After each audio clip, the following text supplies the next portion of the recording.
Blessed be and greetings. I'm continuing with the tarot journey, divination with tarot, through tarot. And this is the part 2 in the series. And this is really about how to do the divination. The first video was an introduction to the tarot deck, introduction to what are the different cards in a tarot deck, different ways that you can learn about the energies of these cards. And I hope that it gave you enough impetus to kind of explore, play with, and create the space of learning with the tarots. And I totally believe that it is a lifelong journey, because as you deepen your own insights from the tarot shifts, and the way you are going to use it are going to be very different. And I would invite you to always have a tarot deck in your bag, wherever you're traveling, even if it's a short distance, always have one that you can simply just pull out and have some amazing conversations, as I have experienced in my life. Yeah. And there are people have quite unprecedented fears and notions and ideas around tarot. And some of you might hear notions of, if you come from there's some kind of conservative, fundamentalist, religious idea, then the idea of tarot seems very scary. It is almost like, oh, are you trying to be God? But we are doing none of it. So tarot is really not God, and the one who is divining tarot does not have some superpower that no one else has, and the tarot deck does not have any superpower. And what we are really doing is, the superpower is in the space, in consciousness, in nature, in all that permeates everything. We are using tarot. Tarot is a way for us to connect with that divination, connect with that intuitive sense. And the more we learn to really be quiet and clear in our own insight, without intention, without notions of right and wrong, the more clearly we are able to see things which are, if we have judgments around death and dark and, what is right. And if we're the stronger and the more concrete our lines are in our mind, our thoughts are, the more difficult will be the divination. It may not be divination, you might still divine, but it won't be from that source space. Yeah. And so when you're sitting this is the space. So this video is really about how do you sit for tarot? How do you access that part of you? And what are the ways that you can divine? How do you work with the tarot cards? How do you store them? How do you clear them every time that you use them? So, so those are some of the things that I want to really talk about in this. So however you choose to relate to the tarot, use it. Trust your intuition. Yeah. When you sit and when you open the cards and when someone picks in, what you see is important, it matters. So don't let your fear guide you. If you have fear, if you feel triggered, that's not the time to do tarot. So you might have to pause. Yeah. So when you feel really clear inside, connected, rested, available, that's when you do tarot. Yeah? That's when you sit into the space for doing anything. So it's not in that moment, it's not there, give that a space and find that quiet space, even for a moment, to really tap into when you speak. Otherwise, the clarity of what you divine, so it doesn't become divination. Okay. So, I made a little bit of a presentation, so that it gives me an anchor as to where to go. So, we're continuing with how the divination through tarot. And so what is most important is to create sacred space for tarot. And here I have some images. These are not from just tarot, but these are just spaces that of some, different ways that you can create space, which has this, you don't need candles, you don't need none of that. Yeah, but it is the space with which you show up in something. Yeah, so there is sacredness to it. There is something that you know that everything that is there and you are there, they are all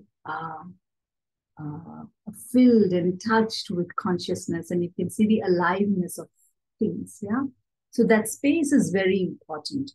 And one other thing that I want to also start with is that whenever, before you interpret any cards, right, when if you just see immediately, we looked at all the cards in our last video.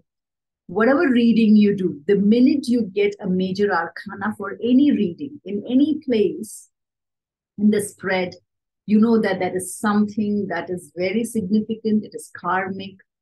There's a soul unfolding there. There's something very powerful that is unavoidable. Yeah. And it's something very archetypal. Archetypals are something, they really go into the unconscious, and some painful, deep process is waiting to get remembered, integrated. So that it opens something. Something is, so whenever you get a major arcana, you really have to pause, breathe, and think, whoa, something is really happening here. Okay. And then you have to check with the client about what's something very significant. What are they struggling with? What is happening? Yeah? And of course, when you get a minor arcana personality card, then you know about the personality. You know there is something to do with the personality. And you have to check if they are that personality, if there is some personality of that is really hovering in their life. So the minute you see a card, and then of course, if it's a happening, then if we get all happening cards, and you know that, okay, some really life situations is there, nothing major, is in their life. Maybe their worries are, so you can see that, like you can check sometimes, there are some happening life activity cards, which are very mind. It's based on the perception of something. It's not really danger or unsafety or something happening, but it's not something karmic. And that level of breakdown or something, maybe it has already passed, but maybe the mind is still stuck on something. So these are things. And then of course you look at the number, you look at the element, and then you know whether it is connected to the mind, thought, is imagination, creativity, passion, purpose, or it is around the feelings, yeah, sensitivity, vulnerability, trauma, or it is around the physical, tangible, material aspects of life. So these are, as soon as you see the cards, this is the invitation for you to start thinking that way. So letting your brain and mind open up. Okay. So now, okay, before I come here, I want to actually talk about cards. How do you store your cards? This is very important. All tarot decks, they come in a predestined box, like I showed you the Light Seers card. It already comes in a box. Yeah. But then I keep it also. It smells really nice because my essential oils are right around it. So I keep it in a way that is cleaned every week, dusted every week. I have my incense there. I have other sacred things there. I have my ancestral altars and important things about that is with it. So I really create the space. Some of them are in nature, boxes, bags, which are quite precious for me. So how to store? So how do you store your deck? Where do you store it? What kind of intention or energy which you store it? I have a green bag in which I put my mother peace. And then in that I put essential oil. So I also I put the essential oil in a cloth, and then I put the card in a cloth and in the bag. Then I have the essential oil also there. So every time I take it out, so I use frankincense because it is also such a protector. It clears energy. So I create this very sacred bag or space or box which holds my tarot. So that is, and when I carry it like that. Some of my tarots have little bit tea light candles and a matchbox in it. So wherever I go, I can light it. I light a candle and activate. So I'm showing these different ways that people have kind of, you can have a cloth that you use only for a ritual cloth, which you only use with tarot, with your tarot deck and things like that. So really giving it that space. It's not lying in some corner catching dust. That has an effect. So these are all these energies, archetypes that we've got, and they are not getting the space. And you have to look at how do you treat your own life force and your own soul's movement here, so those they're very revealing of our own self. Yeah. And then the next question is, how do you cleanse your cards? So you pick this, everything is energy. I mean, this is not just about cards. This is even about our home, about everything in our home. Things that you don't use have to be given up, have to be given away. This is something that I'm really learning, to clear my space and if I'm not clearing it, I keep moving things around. So I don't let it stay in the same place. If it's not being used, I continuously even change furniture in my house, change the layout. So keep the energy moving. Yeah. And I keep changing. If books don't just stay in one place, I will move them. I will shuffle them here and there. So keep moving energy, so that everything is alive. Even if I haven't have read it in some time or used it, it is still moving. It is still used and touched. Yeah. So that's so cards especially are very powerful because you is using it for divination. There are others might be touching your cards. You travel with it. It is in different places. It moves. Sometimes it's in checked in baggage. It comes through plane. We think all these don't matter, but everything is energy. Yeah. So there are different ways that you can cleanse your cards. Yeah. And this is what I wanted to show. You can sage your card. In India, we can use frankincense, we can use incense, we can use turmeric, kumkum, a mixture of that, in a way that you can put it on a cloth and then with that clear it. You can use camphor and purify. And purify, what I mean is, like in India, we have this thing when children with young kids, the elders would do that. If you've gone everywhere, if you've been to a big event or something, you come back because everybody was looking at you. They want to take away the evil's eye. So they would, take salt and they would kind of purify and throw, or they would take camphor. They would, they would kind of really purify the energy. So there are some elements that come from nature which have the ability to clear our aura. So we are clearing the energy of the cards. So you can use sage, which is a very old, plant which is used. The dried version of it is very much used in divination. In India, we have many other ways that we use. So we can use any of that. We can use light, fire, camphor, any of these things to also purify, keep it near light. And when I say like more than a candle, I feel ghee lit lamp or a sesame lit lamp, something like that can also, when you place it near that, it can also shift the energy of the cards. Then you can use salt. Yeah, you can actually use salt. Keep the cards near salt. The salt picks up everything. Wherever you keep this, also put a bowl of salt there so it can take off the energy. You can use salt literally to kind of rub it, things like that. Or if you have a bag of salt or something, you can dip this into this, push it down and then take it out. So there's so many ways that you can use salt, to cleanse. Then of course, whenever there is full moon, you can take your cards out. You can take your tarot deck, all the decks, keep it in a plate or bowl or something and keep it outside. Let it soak the moonlight. Let moon be the one that cleanses it. Then there is, of course, Palo Santos is another burning like incense. It's a bark of a tree that you can use. And then there is just shuffling the cards so that it's not that you've never touched the cards. So once a month, take out all your cards. Even as I'm saying that, I'm realizing that my Osho deck has not been touched in some time. So you to just take the deck out, all the decks out and shuffle them. Let your energy touch them. Let it have your energy. Let it know it's remembered, it's cared. Yeah. And then, of course, you can use nature essences. Like how I said earlier, I use frankincense. You can put dried flowers in the bag where you store the tarots. You can oil them. Yeah. So, I mean, not fully like oil and destroy your tarot, but you can find ways that that purification happens. Um, then there is, of course, crystals. You can use crystals to purify your deck. You can keep crystals with your deck. Different crystals have different energies and they accentuate that in the card. And then, this deck you're using for this particular thing, things like that. So these are so many ways that we give attention to our cards. We really care for these cards and that they serve us as well. Yeah. So the tarot is an elder. The tarot is a wise keeper.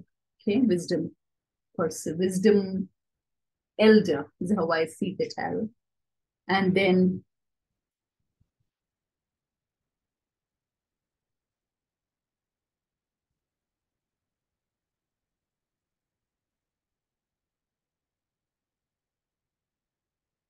and then before you start divining, before you start opening a tarot deck, it is important to really make sacred space for it.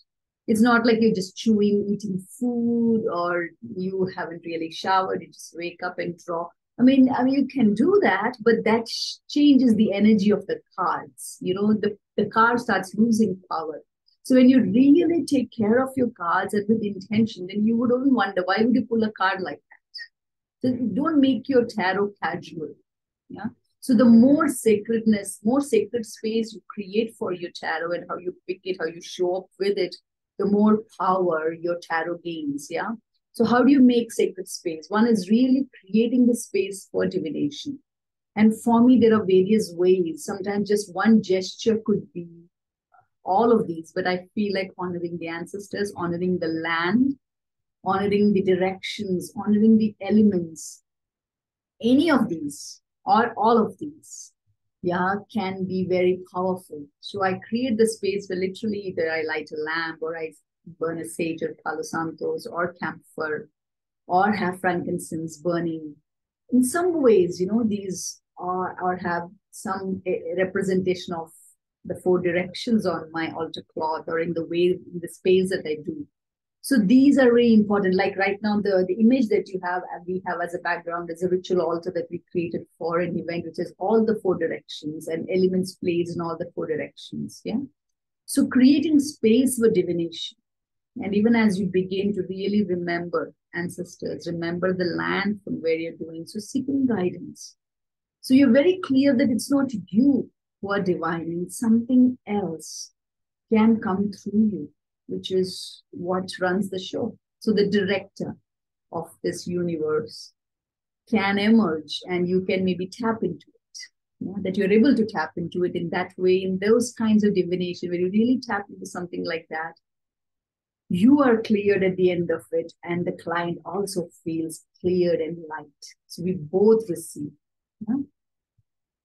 Then it is important for you to really make space for your inner sense of calm, the quiet inner space of calm.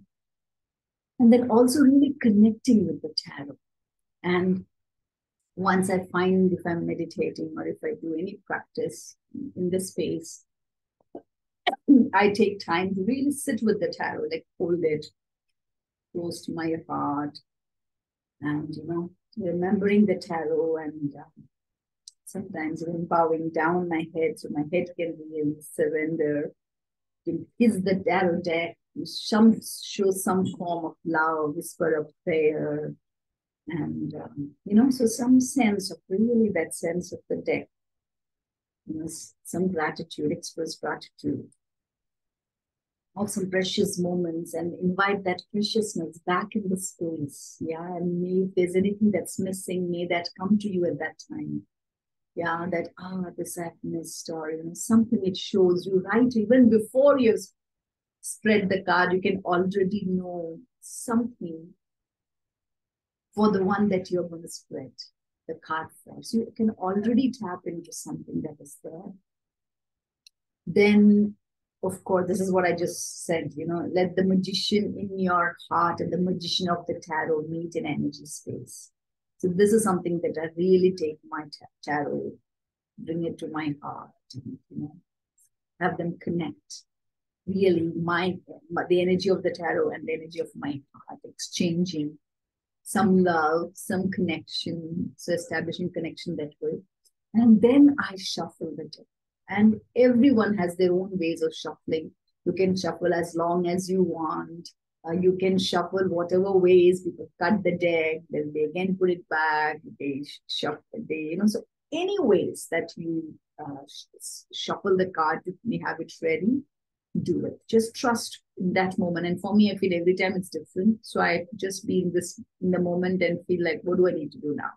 And I let my hands guide me. And then when you pick a card, how do you pick a card? How do I pick a card? You will immediately be drawn to a card. So that's why I like to actually close my eyes when I'm doing all that, and then I spread the card.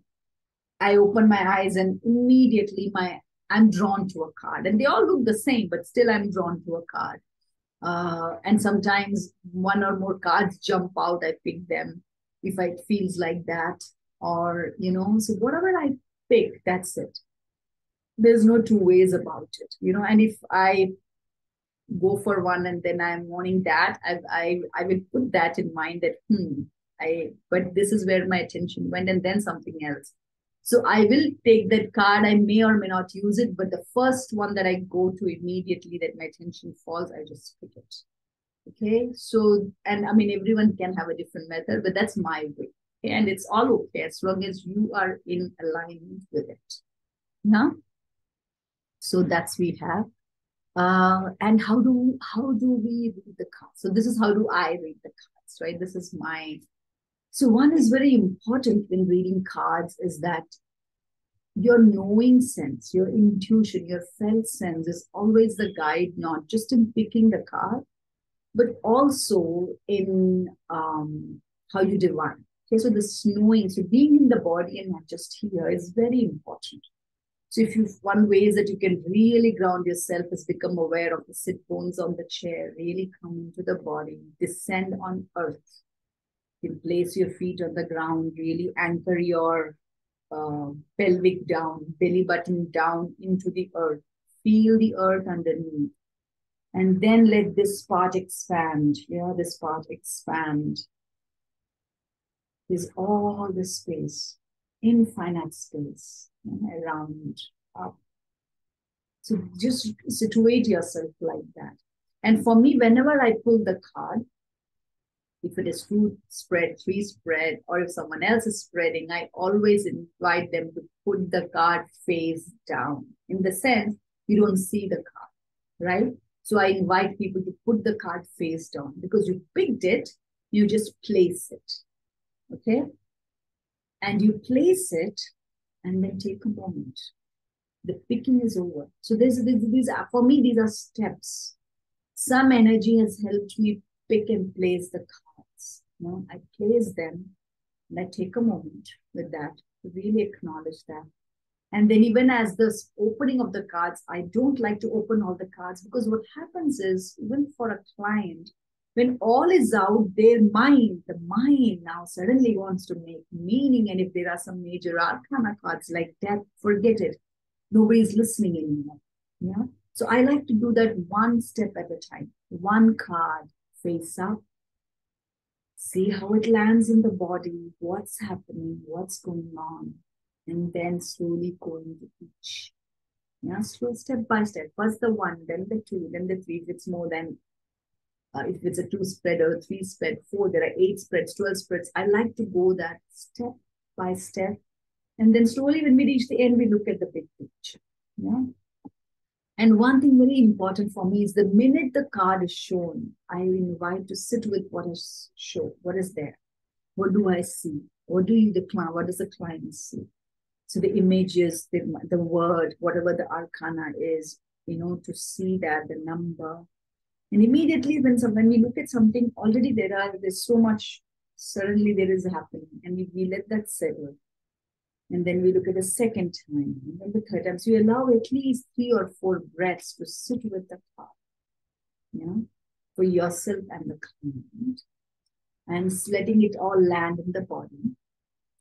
And then I invite that to be voiced. So if it's a client who picked they're doing, I'm holding space for someone else, I would ask them to just speak of what they see, what opened up for them, how what happened as they saw the card, what stands out, where are they drawn to in the card, where did they don't want to go. So all these are indicative of something. Are they figures that they're very attracted to, and there are figures that's bringing anger or hurt. So all of this repulsion, attraction, so all those things, I would like that to be given a place first.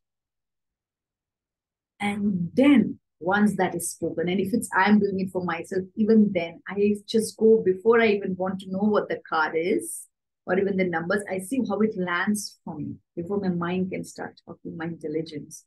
I really let it like sit for me. I might sometimes write it down, what is now present, then give myself a pause, breathe. And then if it's with a client, I will ask the client, would you like to know now more about the card? Many times people don't know what this symbolism is. Then I let myself really see that way the card, like see there's this arcana here, there is the number and the significance, and then questions may come up for me that I will ask the client, is this true for you? Is there something like this? So then whatever comes up, that is what then I start asking. And then we go into the meaning. Sometimes it's not like I know, but then sometimes I also refer to the book, especially with Mother Peace. The big blue book has such depth, so many symbolism in each of those cards.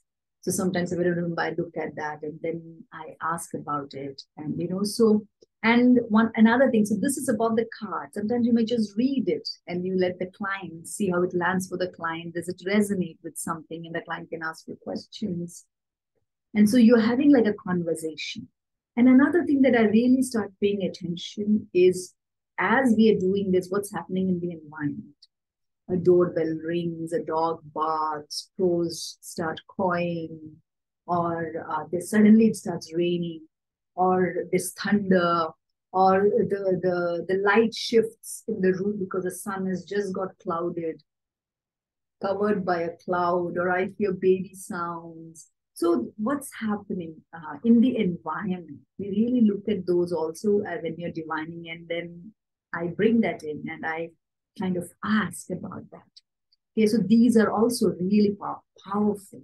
So all these like lizards, and there are significances to many things. And when nature starts tuning in, maybe alarm goes off or some loud thud sound comes up as you're divining. All these you're looking at who needs to be woken up, or I don't know what question may come up at that moment. It might be different, but whatever comes up, I allow that to be voiced and asked.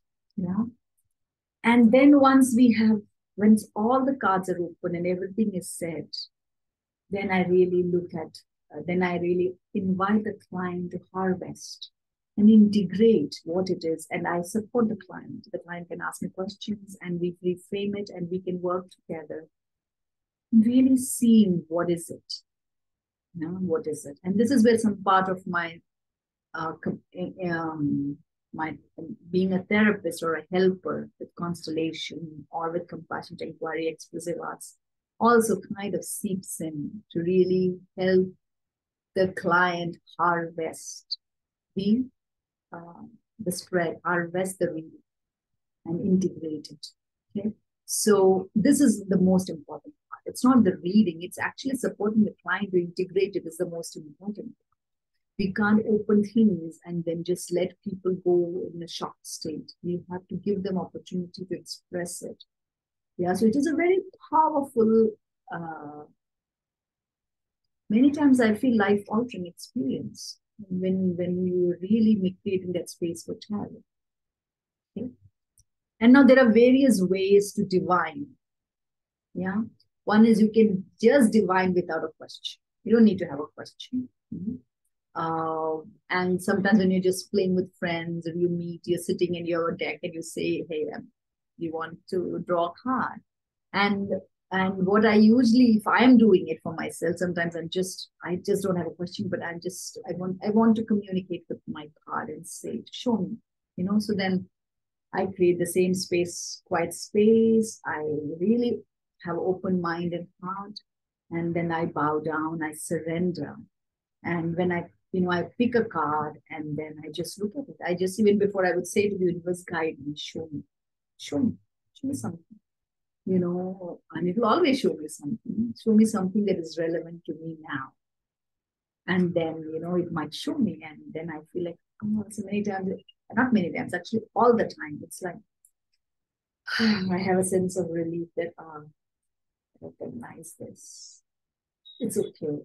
Things are all right. Sometimes you get something and you're like, whoa, what's going on? Is something going to happen?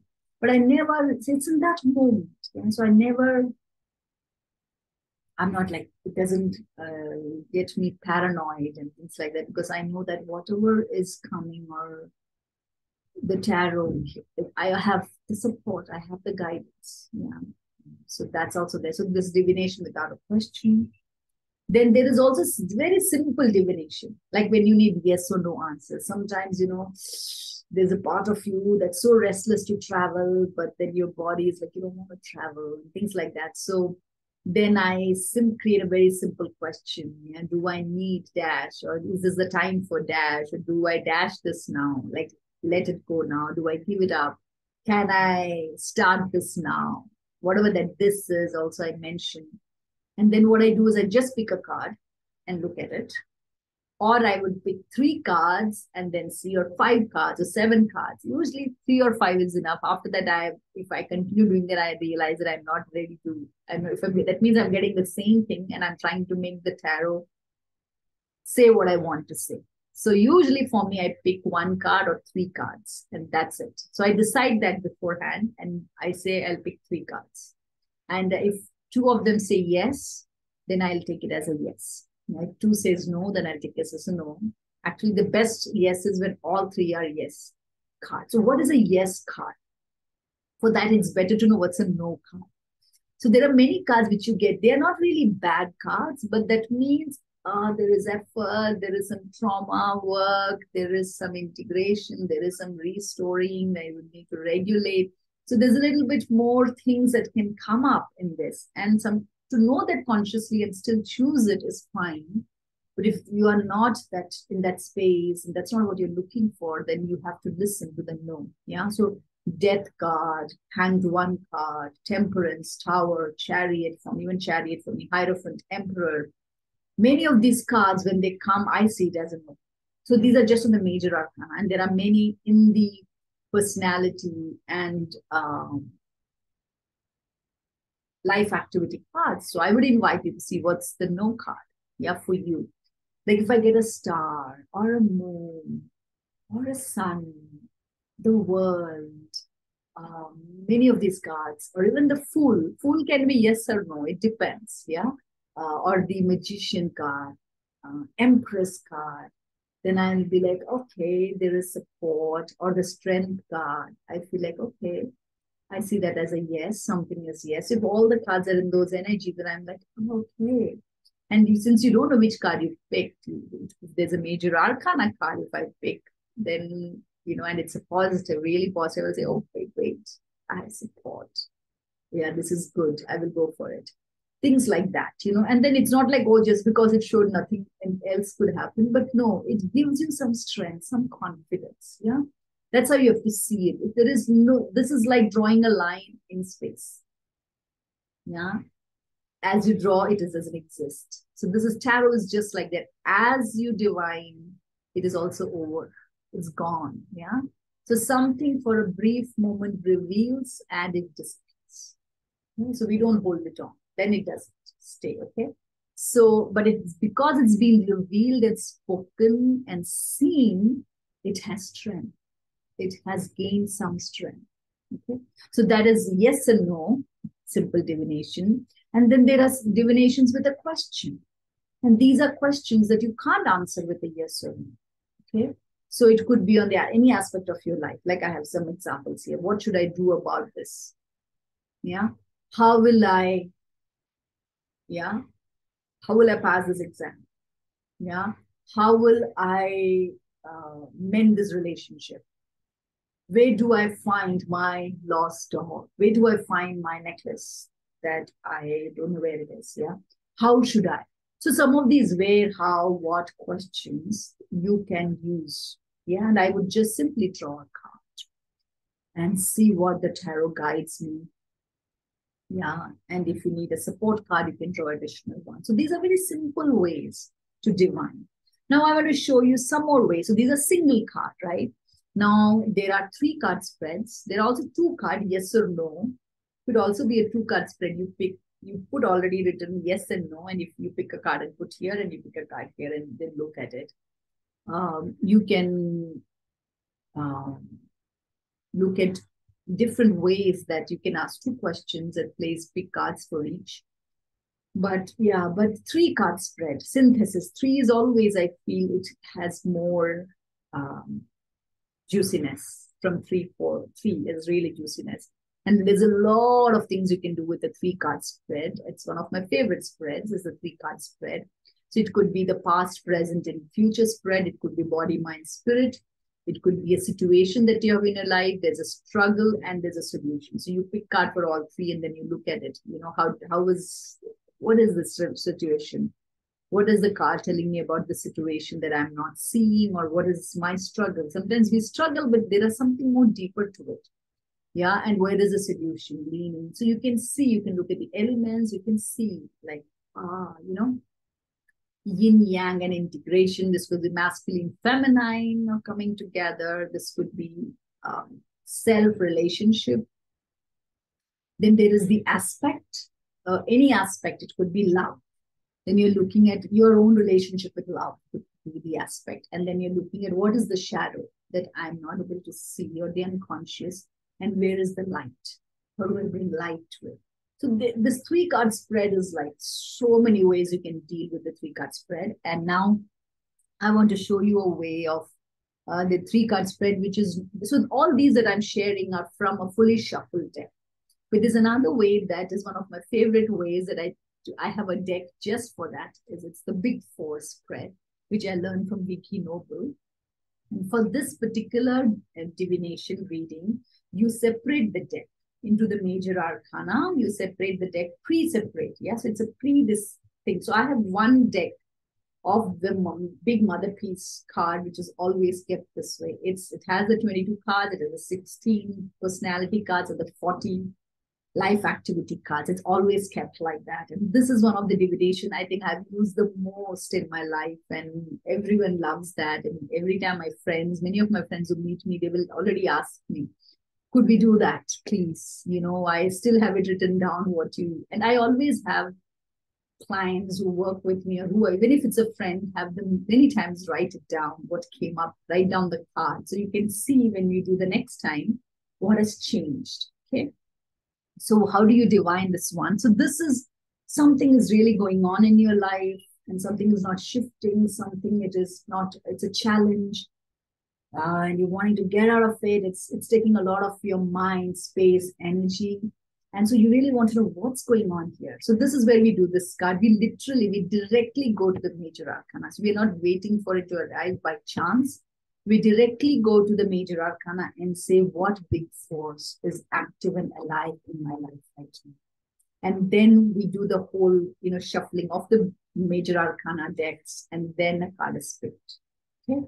And then it's just to know the big force is not enough. You need to know, how are you relating to this big force? What is your relationship? Are you in alignment with it, or are you fighting it? Are you resisting it? Are you repulsed by it, this energy? So once you know what this energy is, and you can recognize where it is, who it is, what involved in that energy, what is involved, and then you can see what's your relationship with this energy in your life right now. And that's what you pick from the personality card. So this could be your personality, it could show someone else's personality. So you're really looking at, how am I showing up in relationship with this big force right now? And the last one is, you need to really see where is this big force come to really act and manifest. Like, where will you see the workings of this? So that is a direction you really need to channel this energy. So that is where we go into the everyday life activity card and we say, where can I manifest and receive from the energy of this big force in my life right now? I always like the right now because it's about this moment. Okay. So this is a very powerful spread. It has gifted me immensely in my life, and it has brought a lot of relief for me. And sometimes it's not even in the manifestation, you can start seeing that it's showing up there. So you can stop really resisting and ignoring it, but giving it some attention. So you can see that, that you can start working there. So this is another way of divination. Yeah, using the big force spread. These are the 3-card spreads. Now I want to show you another 4-card spread that I love, which is based on the direction. This is my own way because I do a lot of work with directions and altar spaces. So this is one way that you can work with this. East is a representation of vision, yeah, ideas, openings, beginnings. So you look at some beginnings that you really give you an idea of a vision, yeah, that or you already have an idea or a question. Based on that, we look at beginnings. Say so this card could show you a relationship, or it could show you if it's a karmic, something karmic is opening or beginning for you. And card 2 is what is the support available. Yeah, so card 2 will show you that. It's all with respect to the question in the center. Then what is the action that is required to really get this going? And then what do I need to watch out for? So the watch out for is be aware, beware. Yeah? Be aware, pay attention to. So this is the card that really shows you also what you need to kind of have one alertness on. Yeah. Because that can meddle with the idea manifesting into action. Okay. So this is one 4-card spread, and you can do many different 4-card spreads. I have another 4-card spread because I do a lot of work with trauma. This is another 4-card spread, which is based on trauma work, which is the first card is about, this is just to draw without any question. There's no question. There need not be a question. When you see someone really struggling, you really want to see where is the exiled part in us, that part of us which holds the most trauma, the most pain, to bringing some guidance to it, some support for it. So you draw a card for it. Then you draw a card for the resourced in you, just to see. So sometimes we really don't know what that is, yeah, in us, the resources that we have, and then, okay, the adaptations, the copings, the way that our go-tos to not need the excited part of it. So the adaptations are what it shows. And then we look at what is the integration? Where does the integration point to? So this could be a whole divination that you could do here and see how this shows up. And this is how I place the card. So divination is the whole is in the center. Yeah, the integrated self is in the center and the parts. And we really look at what is it?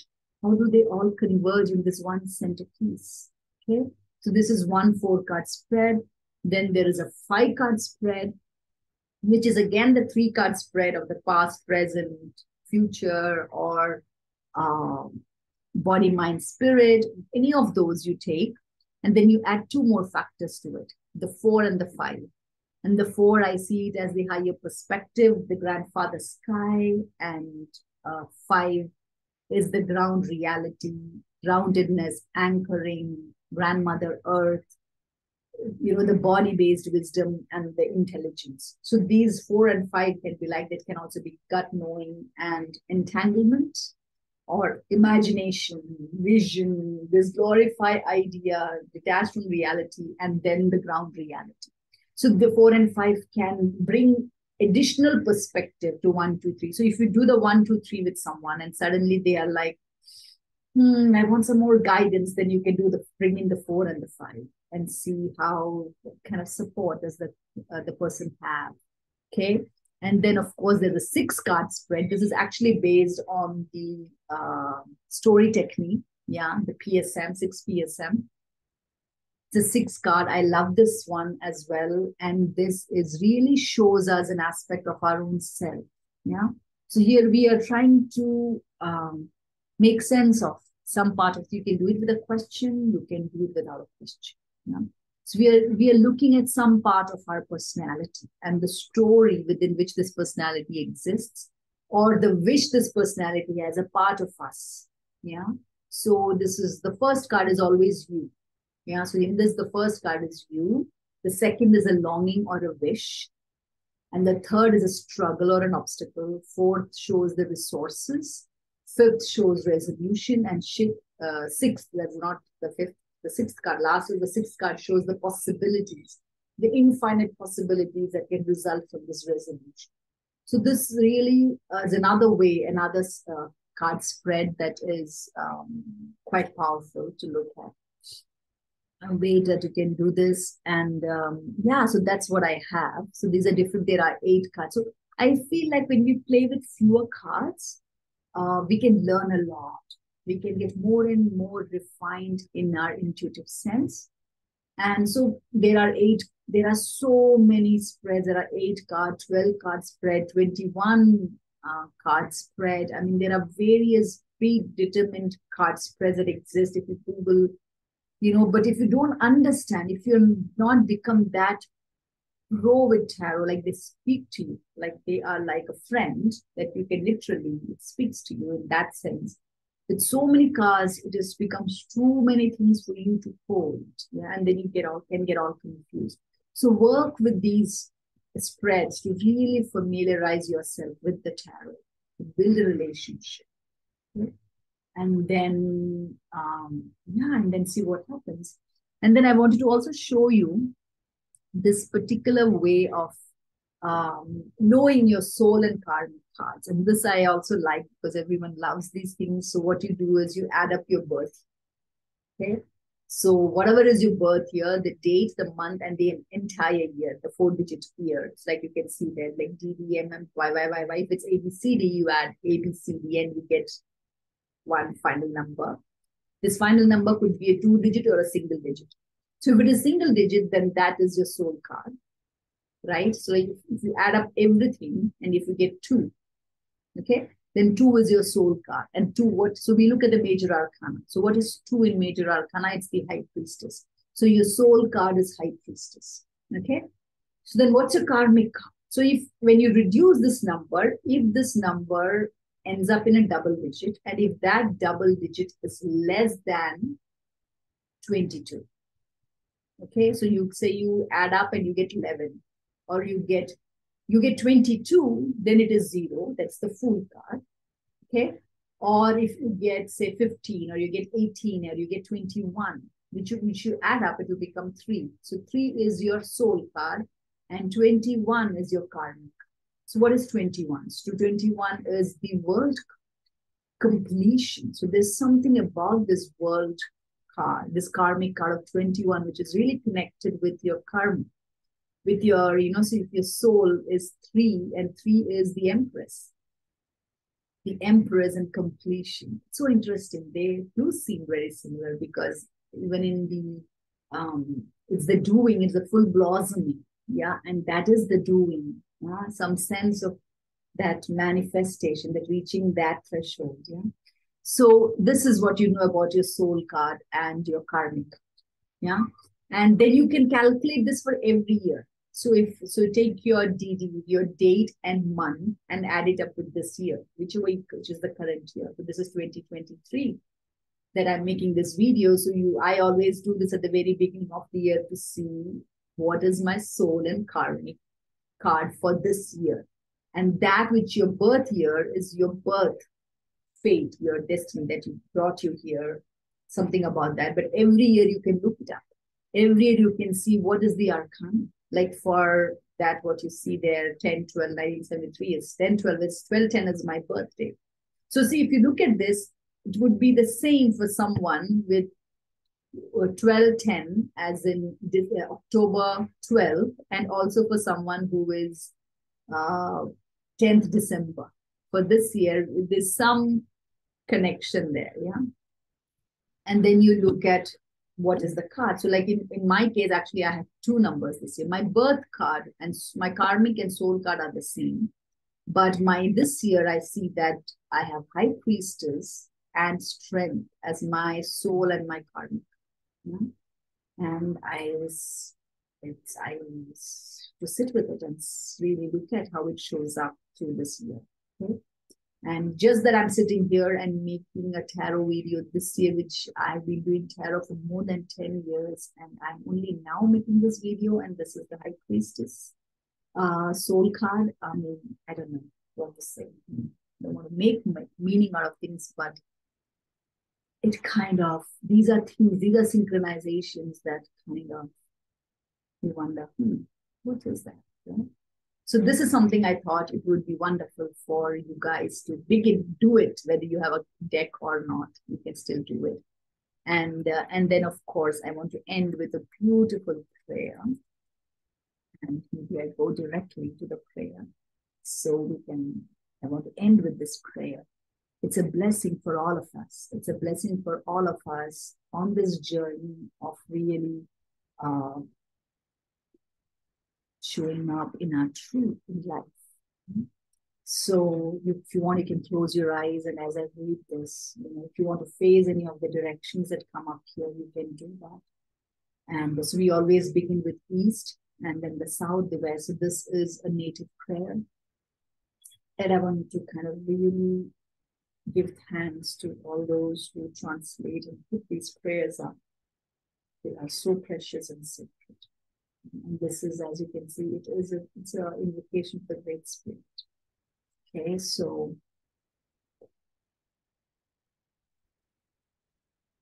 can make space to receive this prayer and let it land in your heart, in your mind, your body, your soul.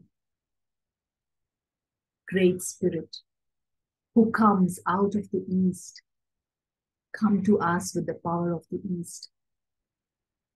We are thankful for the light of the rising sun.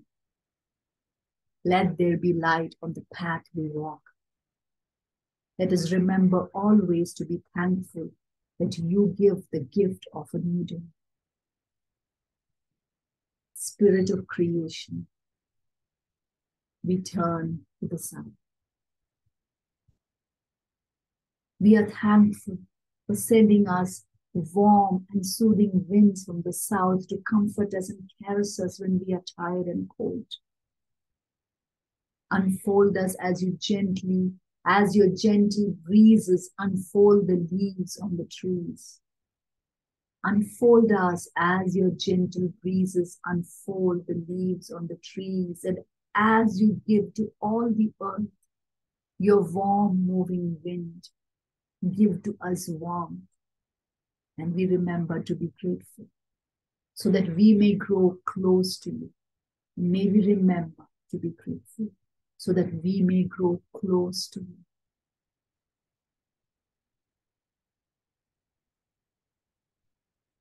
Great living, giving, life-giving, light-giving Spirit. We now face the west, the direction of sundown. Let us remember every day that the moment will come when our sun will go down. Never let us forget that we must fade into you. Give us beautiful color.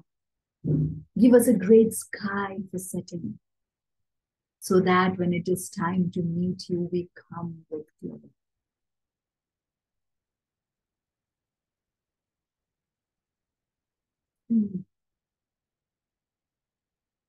Great Spirit of love, come to us with the power of the north. Make us courageous when the cold winds of life fall upon us. Give us strength and endurance for everything that is harsh, everything that hurts, everything that makes us squint. Let us move through life, ready to take what comes from the north.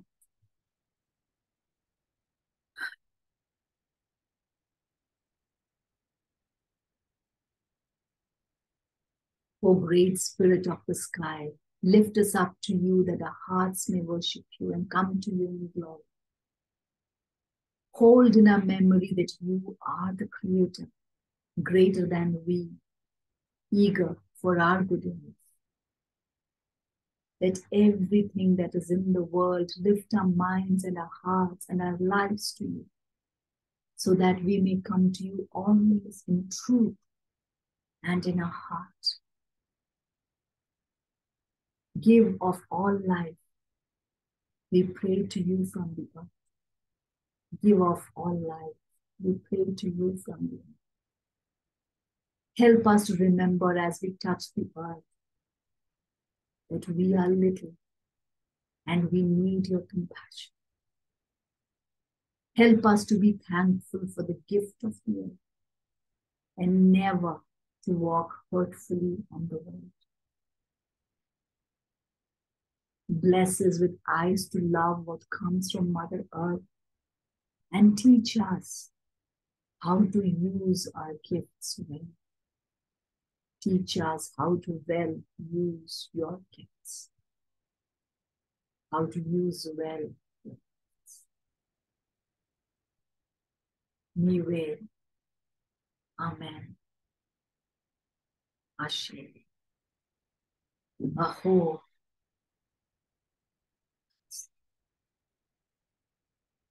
So be it. Om Shanti Shanti.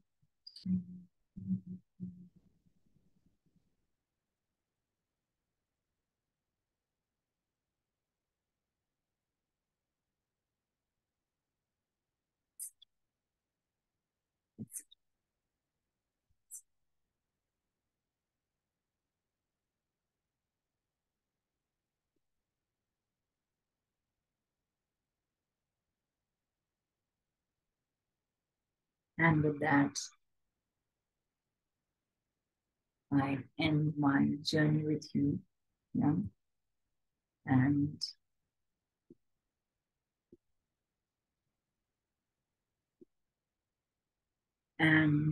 I see that the light outside is also receded. It's evening time, setting time. The sun is beginning to set. So I withdraw, wane out. And as I do that, may the tarot guide us. May we build a relationship with tarot. If you have any questions, any insights, any reflections, you're more than welcome to share with me. You can write on the comments. I would love to hear. Yes.